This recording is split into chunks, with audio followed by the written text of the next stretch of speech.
Welcome to Between Rounds, where we dive into the fascinating life of a martial artist, author, and an extraordinary individual who is helping to shape our world. I'm your host, Mike Petracca, and today we're joined by a multifaceted professional, Dr. Marc Bochner. Not only is Dr. Bochner a seasoned martial artist, but he's also an accomplished author and a force in the weight transformation arena. His captivating stories on Facebook are a testament to his engaging character. Adding another accolade to his resume, Dr. Bochner has delved into the world of politics, having run for office in Cranston, Rhode Island. So whether it's discussing martial arts, health and fitness, or his adventures in local politics, Dr. Bochner brings a wealth of experience and valuable insights to whatever he pursues. Join us as we explore the journey of a man who wears many hats with equal finesse. From the dojo to the world of politics, Dr. Bochner's story is one of passion, perseverance, and a relentless quest for excellence. All right, everybody, it's Mikey P from Between Rounds, and we are here with Marc Bochner today. And this guy is a very interesting person, and I'm not just talking about his fancy sweater that he has on. He is a martial artist. He is an author. He does the weight transformation game. He's got some amazing stories on Facebook. You got to check those out. You're doing a great job with that, Marc. And he also ran for city council of my hometown in Cranston. So I'm happy to have another Cranston guy here. So we are here with my main man, Marc Bochner. Like I said, you might not have remembered me because I don't always look like this. I know I'm kind of rocking the Three Musketeers vibe, but you know, maybe you're a little grayer too than when I saw you before. Definitely more gray. Yeah.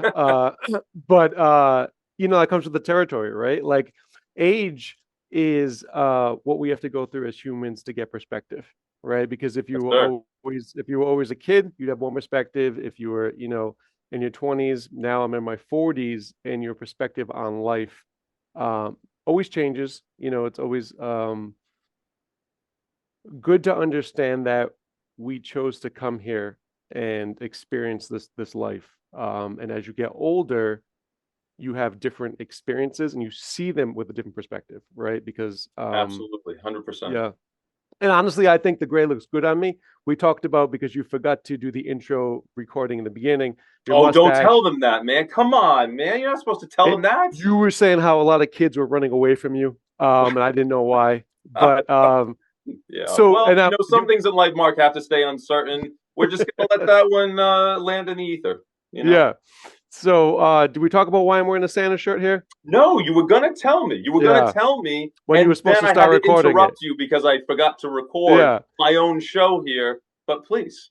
Yeah. So we were having our holiday session for our fitness, kickboxing, and our jiu-jitsu today. So the students were in, you know, costumes or dressed up, and my staff was dressed up as well. So this is only a third of my costume. I had like a holiday vest and antlers, but amazing. You know, just for you, I just kept the shirt on. Thank you. I appreciate that. And I forgot to mention another thing. Congratulations on, what do you have? 500,000 views you got? Or 400,000 views and 1,000 subscribers? So we have like almost 1,500 subscribers, and we just passed, I think it's 750,000 views on YouTube. Amazing. Yeah. Amazing. Very nice. And I love the Magnifico little Disney theme there. I love it. You dress up in a lot of different things. I've seen you, I think, as a genie. I've seen you as that. You've just told everybody about the antlers. And I think I did a little digging on Amazon. There's like a Conan the Destroyer photo of you with the biceps out, and I think some fur on you. So I dug that one up.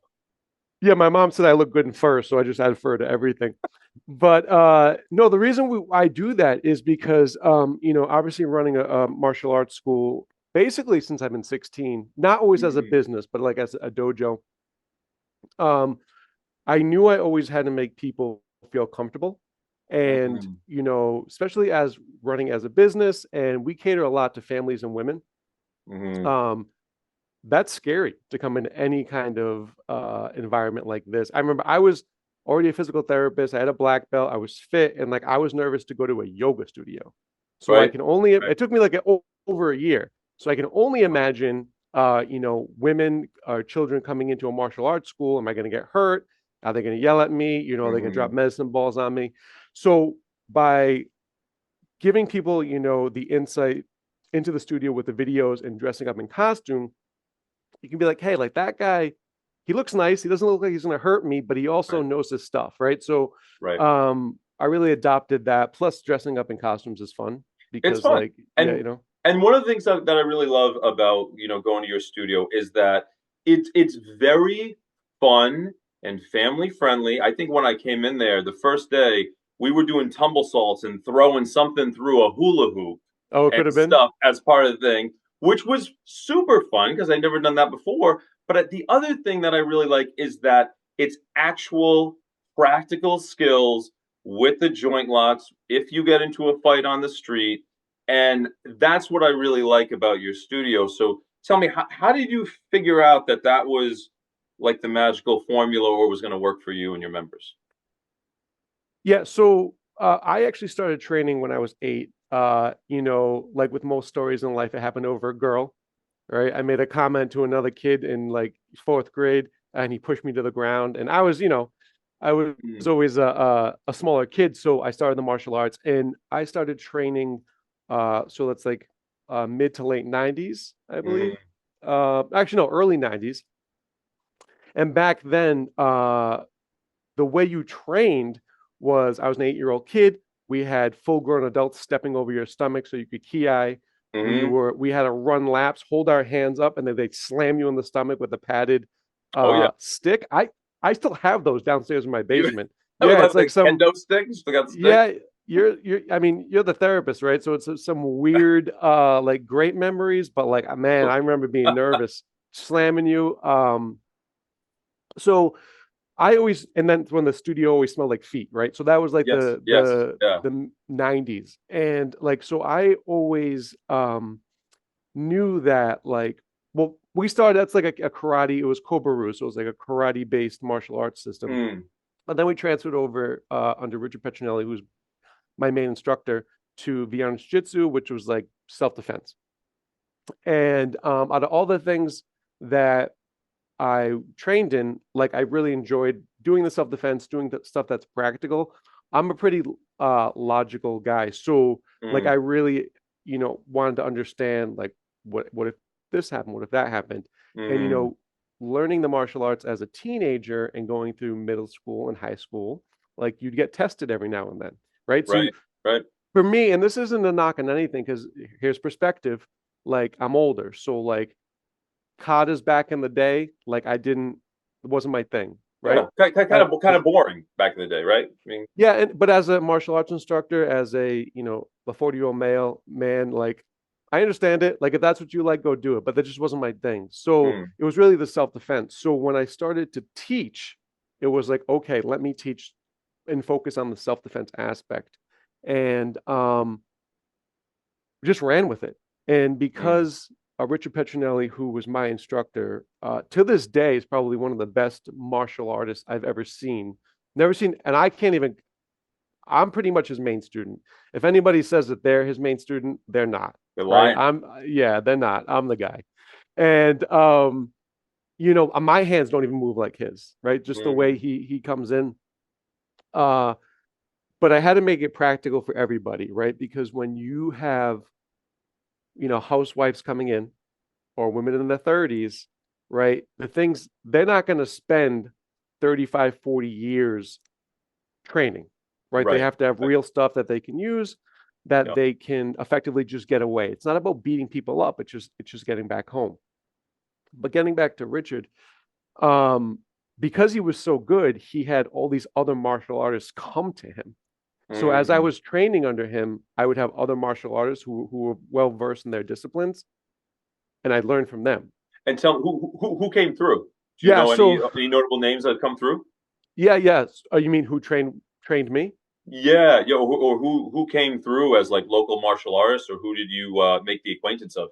Yeah. So and I was lucky in that regard. So it really started with Victor Fugier and Johnny Graham were like my main instructors and like the karate based.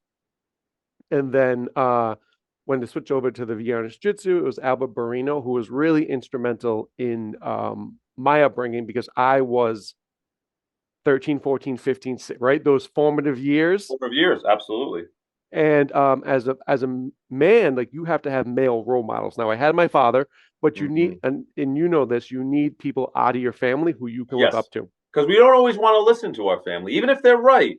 We don't know. We need somebody outside of the circle. Yeah, so I really took to him. You know, good-looking guy, charismatic, knew his stuff, and I started really being. And now he was under Richard, but what you need to understand is Richard had a lot of things going on, so he wasn't always there, right? So these other people filled in. So I really learned a lot from him. I learned how to teach from him, and break things down. And then Bruce Traglier, who was, I believe, Kumi Uchiru, so he was there. And then, you know, Richard would bring in like Darren Delaney, who was you know, a state police captain. And like all these people would just keep coming in, and then I would learn something from them.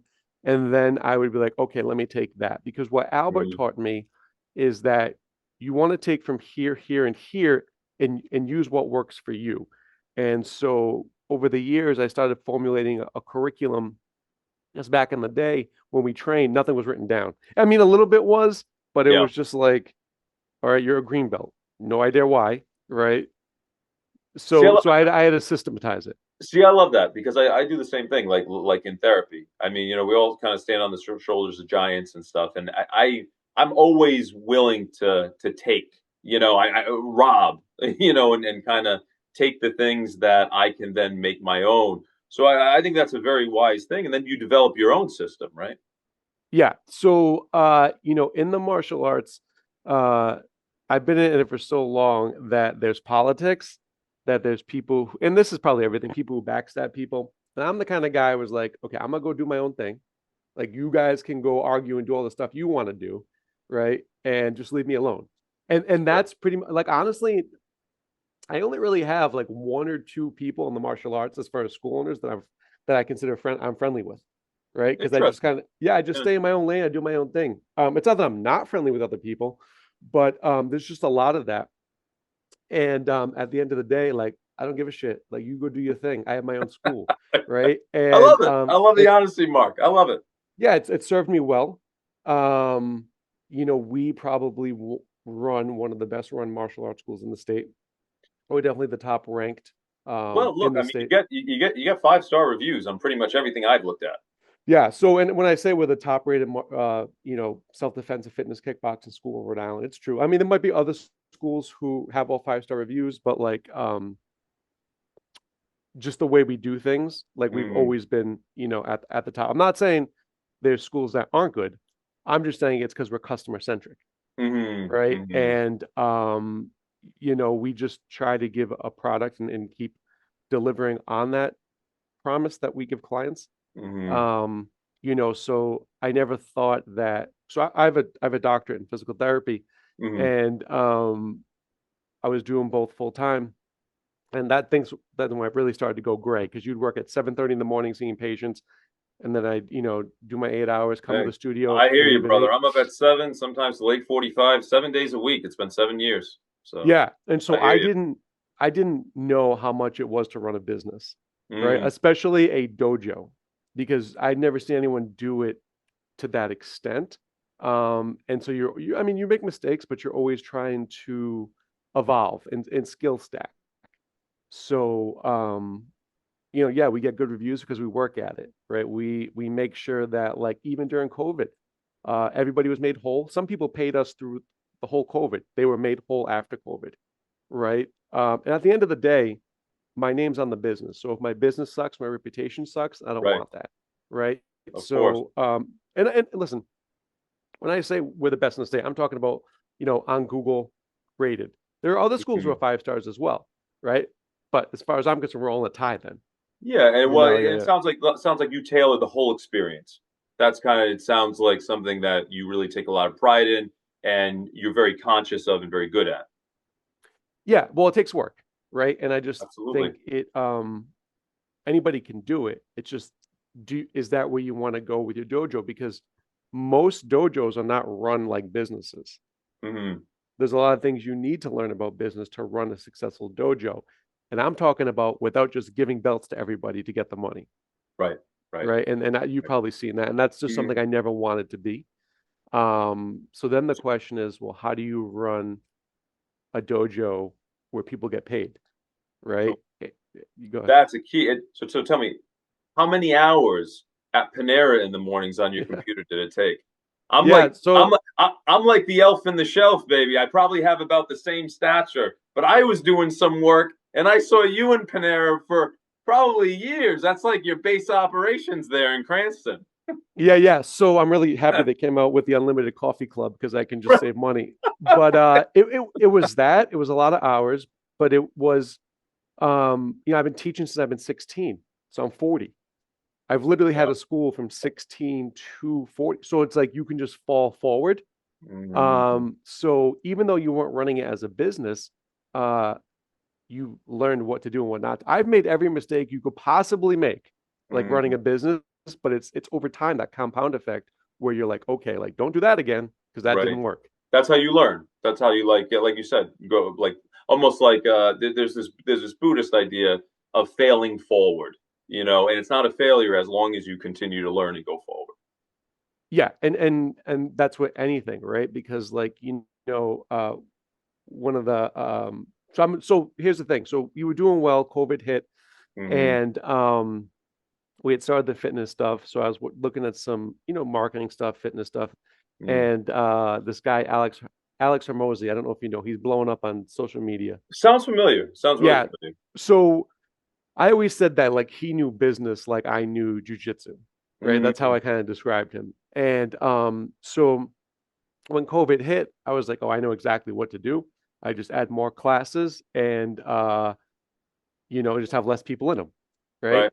And he made a video. He's like, the one thing you don't want to do right now in COVID, because he ran a gym coaching business. He's like, is add more classes. And I was like, well, my thought was the exact opposite of what he Mm. said. And he's the expert. He's the Right. millionaire. He's the one. I was like, so I should probably join his business coaching group, which I had seen, but didn't really, your ego gets the best of you. I can figure this out myself. But when COVID hit, that Hmm. changed everything. So I've been in the business group since COVID with them. So it really teaches you like, listen, if you can't make money in your business, you cannot provide a quality service for your clients, right? Like Makes a lot of sense. that's the whole thing. Right. You need to Um, sustain. you need to sustain. So really had to learn over the years how to do that. But when I was failing forward when I was younger, it didn't matter. You paid the rent. No one Right. got paid. Right. Right. Uh, the martial arts way. Most instructors probably don't get paid Yeah. They do it because they really because like. you really like it. And it got to the point where I was like, okay, like which way am I going to go? Am I going to be a full-time therapist and own my clinic, or am I going to just do this martial arts thing and eventually the fitness thing? And that's the route that I went. Amazing, Mark. Amazing. I mean, there's so this is like a little, I want to say like a little amuse bouche, for the audience here. This is like a little taster, but we have so much more to talk about, and Sure. this is almost like a little taste. But let me ask you, tell me a little bit about just before we cut it, the weight transformation, and then into politics. How'd you get into all that stuff? Yeah, so this is like the martial arts thing, right? So uh when you're an instructor, uh for better or worse, like you start dating your students, right? Right. Because you're always around them. I'm talking they're old There's a lot enough. of questionable stuff going on. I don't Yeah, know, man. well, This listen, is a more spicy unlike interview than I anticipated. I don't really want it to end. But I'll please just take you continue. wherever you want to go. But like, yeah, so like not creepy like your mustache, but like, Oh, she was in the 20s, I was in my 20s, whatever it was. So I like the mustache. I'm just busting. thank you, thank And you. I added the goatee, so it's not as creepy. But I see maybe it still is. yeah. Okay. So we were dating, and then she had started like she was on my black belt, so she had started her fitness thing in my studio. I was like, yeah, just use it, right? On off times. That's what us martial arts do. We ended up breaking up. She ended up leaving, and I was like, well, I saw how well she did with her fitness thing. I was like, well, I should probably add a fitness thing myself, Hmm. right? And so we started the fitness kickboxing. And then once I joined Gym Launch, it was really more about like weight loss transformations and their method and the way that they did it. So we adopted that and we put our own spin on it. So Mm. now we basically have a realistic self-defense school and a weight loss transformation center. I'm going to say, especially after COVID, 95% of our clientele in both programs is women. Well, Makes sense. you have kids, but like in the adults, it's Yeah. women. Yeah.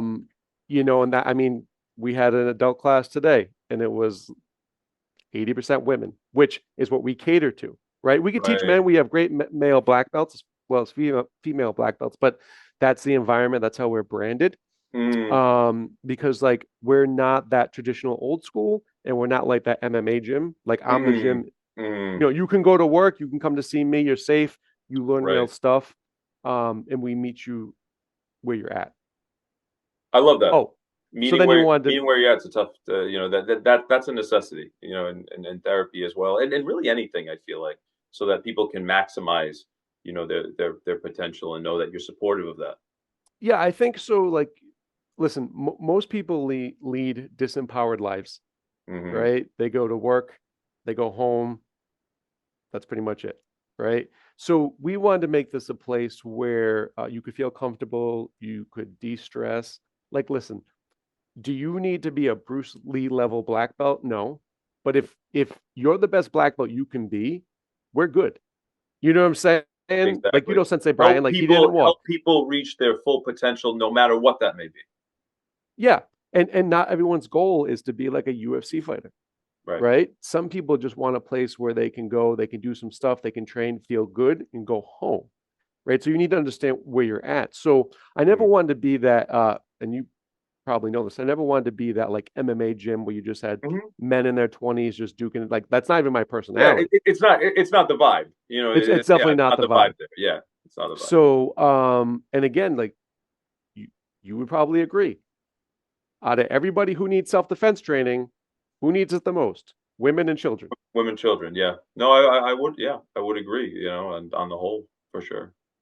You know, so and because of owning your own business and treating people well, you just get different opportunities that come your way. So there was a seat available on the city council Mm, in yeah, tell Cranston. me about that, because that's a whole different racket. You know, politics in Rhode Island. Oh Yeah, my God, what a history we have. That's a show to talk about in and of itself. But why you want to get in the dirty game of politics? You seem like a nice guy, Mark. yeah. So the thing is this, right? So like I'm confident in who I am and who I'm going to become and the decisions that I make. Hmm. And we had some things where the former city council person was had to relinquish his seat, and I was approached to run for it. And at the time, again, I didn't know as much as I do now about politics, but they were like, "It's your ward." I was like, "I don't know what is the ward." What's Like, the I get war? what Yeah, I I don't have know. no idea. So it's like basically just your neighborhood can run for this, and I Okay, was like, okay, "Oh, okay." And I'm big into the universe. I was like, "That's interesting." right, It's not like the right, whole yeah. city. So, uh, I was approached for it. My dad was a huge supporter in the campaign. I actually studied with him about the issues in Cranston, Hmm. and then we put the campaign together. We did all the paperwork, stuff like that. Had the fundraiser, had the biggest fundraiser. We uh, ran a campaign as an independent. Hmm. We went to the debate. Probably did the best at the debate, right? And I like the guy who won, Hmm. but at the end of the day, I think I deserve to win that seat, just based on my uh, background. Hmm. Are you going to And run again? Are you going to so do it it again? depends. I've been approached by a party to run again, Okay. but it just depends. So I'm not a puppet, right? So the big Hmm. thing about running independently is like I can do what's best for Cranston. Hmm. And when you're part of a party, like you're really forced to vote how the party wants you, Hmm. right? And I'm not like that, which is interesting. So listen, my whole career has been built on helping people, and politics is just the a logical next step, right? Because like I don't at the end of the day, like I don't want anything from it. Like if I could help somebody, have less stress in their lives, or this lady's not, as a city council person, you're really just helping people like in your neighborhood with different things, whether it be snow Right. removal, let's say whatever. So I'm totally happy if all I did was help a 90-year-old lady not stress out because they didn't pick up her trash. Yeah. And that's just that's how I was raised. And like I said, the person who won, I became friends with them. And I was like, if I don't win this, I want you to win this. But again, That's awesome. when you're in a party, you have the party backing. He had the teachers. And I was friendly with there's 4 people who ran, but I was friendly with people, 3 of them who were really around. But at the end of the day, listen, if you're a therapist, if you don't believe in yourself and you don't think that you're going to be the best, why do it? Right. You have to. I mean, that goes really for anything. I think if you want to be successful, you have to have that belief and commitment that you are going to do this.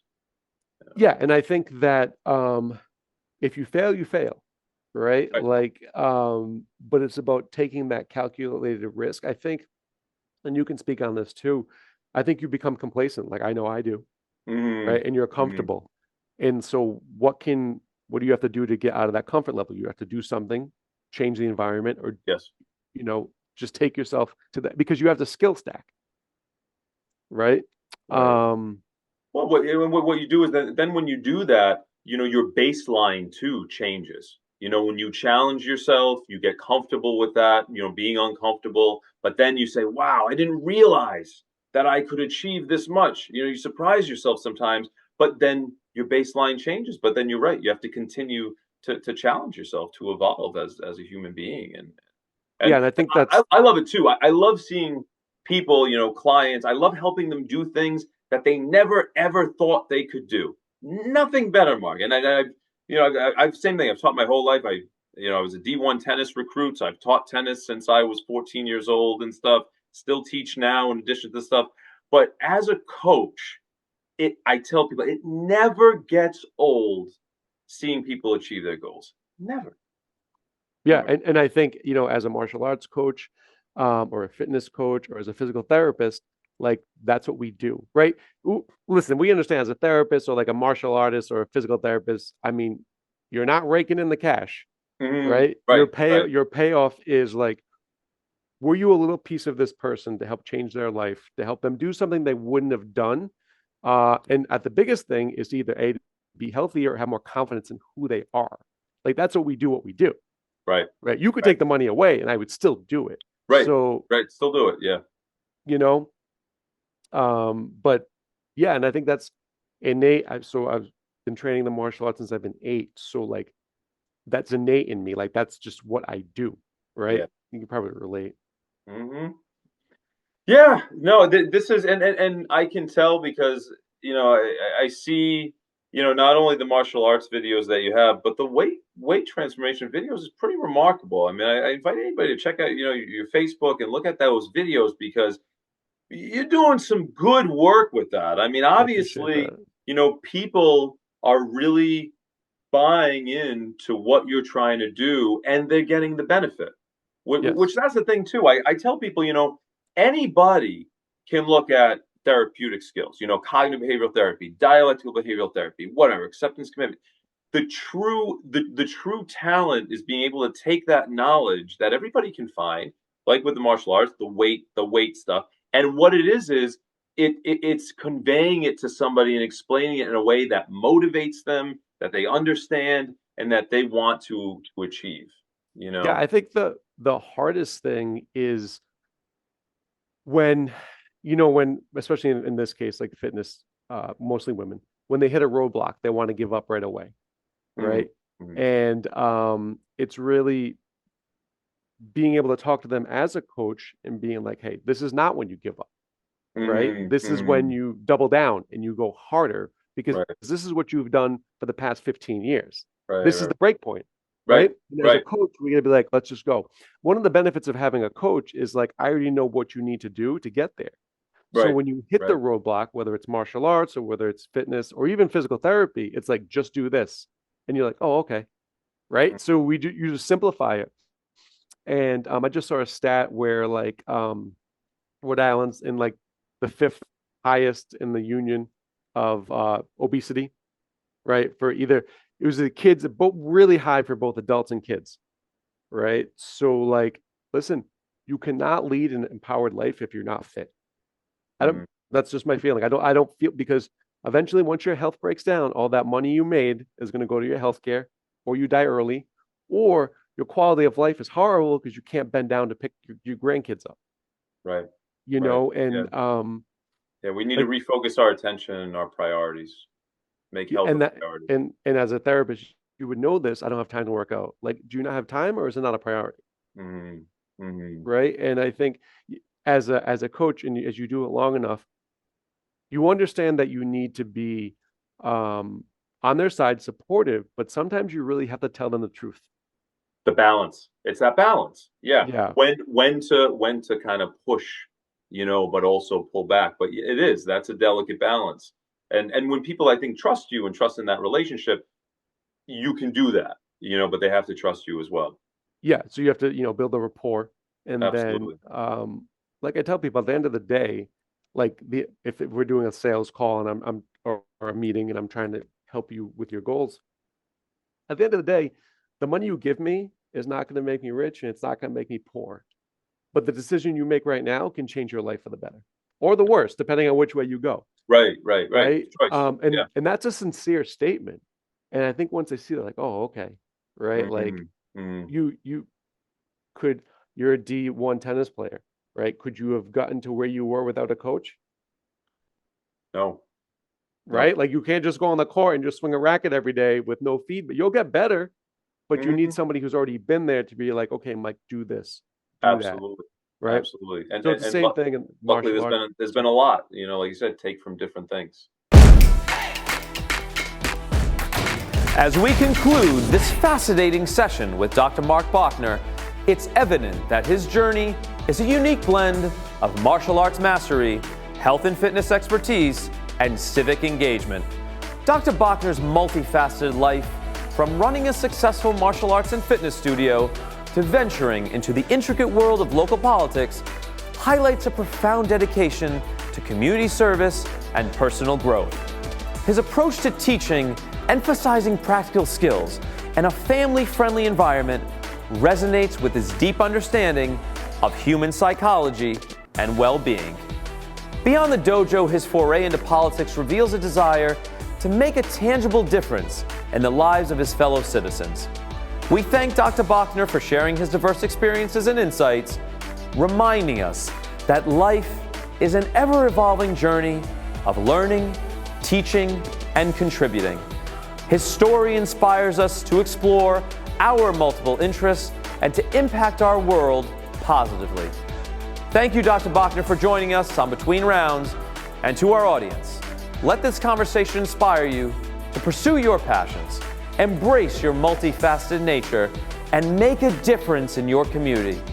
Until next time, keep exploring, keep learning, and keep making your mark. This has been Mike Petracca from Between Rounds. If you're interested in training at Bochner's Realistic Self-Defense and Weight Loss Transformation Studio, you can visit them at www.realisticsd.com. To learn more, you can call 401-943-4100.